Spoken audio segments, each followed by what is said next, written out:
Welcome to part 2 of the interactive fiction screencast.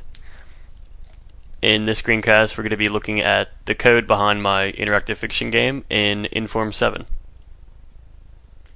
Over here on the left, we have the source code of the entire game, and on the right side, we have the actual game where you can play. Since my last revision, I've added scoring. I've changed the title bar to reflect your score. On the far right, it will have your points out of a total, which I have a total of 10 points in the game so far. I've also added a bunch more rooms and filled them with a couple objects, 2 or 3 puzzles, and a proper ending. Each room in the game has a specific description.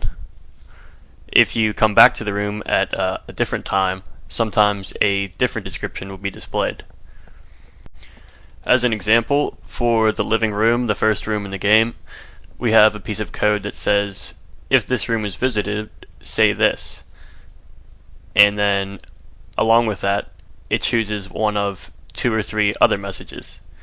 And otherwise, it will just spit out this specific description. So many of the rooms have that piece of code worked in.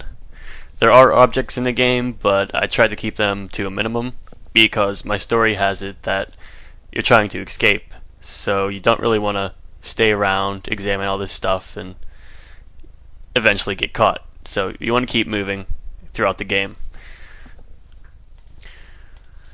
Okay, so let's take a look at one of the puzzles in the game that I added. So we got to this darkened elevator, and there's no light source.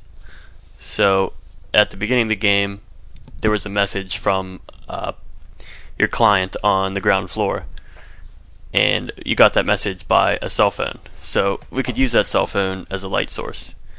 So if we type in turn on cell phone, that advances the story.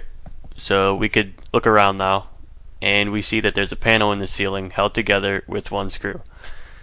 So if we try and take that screw, that removes the panel, and it lets us go up out of the elevator and continue the story.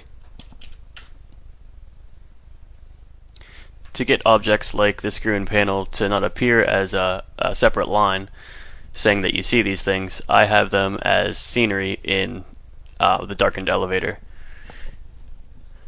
So without spoiling too much of this story, I think that just about does it for this screencast. Thanks for watching.